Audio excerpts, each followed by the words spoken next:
नमस्कार। आज मु देसी चिकेन रो गुटे रेसिपी देखाइबी। मु 1 केजी रो टिके अधिका देसी चिकेन नेइछि। इहाकू मेरिनेट करिबी। 1 टीएसपी लूड़ो, 1 टीएसपी हलदी गुंड, 1 टीएसपी चिकेन मसला आउ 2 टीएसपी सोरिष तेल देके 15 मिनिट मेरिनेट करिबी। देसी चिकेन टिके हार्ड हुए सेइथि पाई कुकिंग रे टिके अधिका टाइम लागिबो। चलंतु स्टार्ट करिबा। कड़ाई रे 50 ml सोरिष तेल नेबी। तेल टिके गरम हेले तेजपत्र, गोटा जीरा आउ कंचा लंका पकाइबी। सबु भलो भावरे फ्राई करिते पड़िबो। कटिके रखिथिबा प्याज पकाइबी आउ 5 to 7 मिनिट इहाकू फ्राई करिबी। गैस रो फ्लेम मीडियम रहिबो। ए रेसिपी रे मसला पकाइबा टाइमिंग टिके अलगा, सेइथि पई पूरा रेसिपी देखिबा रिक्वेस्ट करूछि। प्याज रो कलर टिके चेंज हेले चिकेन को पकाइबी। एबे गुटे मिनिट चिकेन को फ्राई करिबी।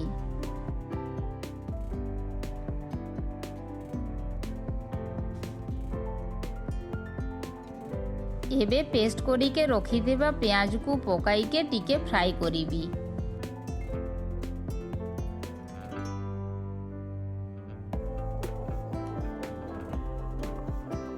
एबे आड़ू ऐड करिबी।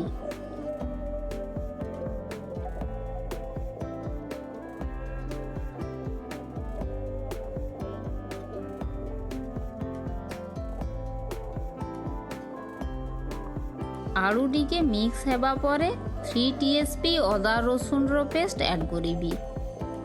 कलर पाई 1 टीएसपी हलदी गुंड आउ 2 टीएसपी काश्मीरी लंका गुंड पकाइबी।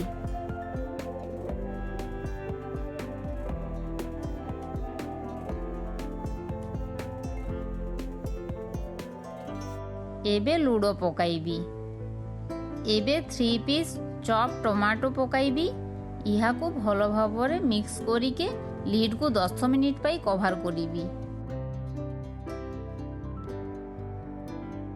गैस रो फ्लेम लो रहिबो। 10 मिनिट पर लीड को ओपन करिबी।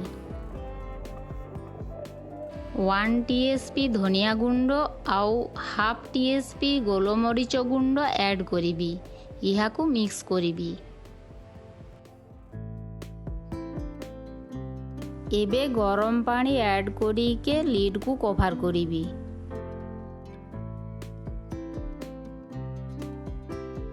दस मिनिट पर लीड को ओपन करिबी आउ हाफ टीएसपी रसुन रो पेस्ट ऐड करिबी।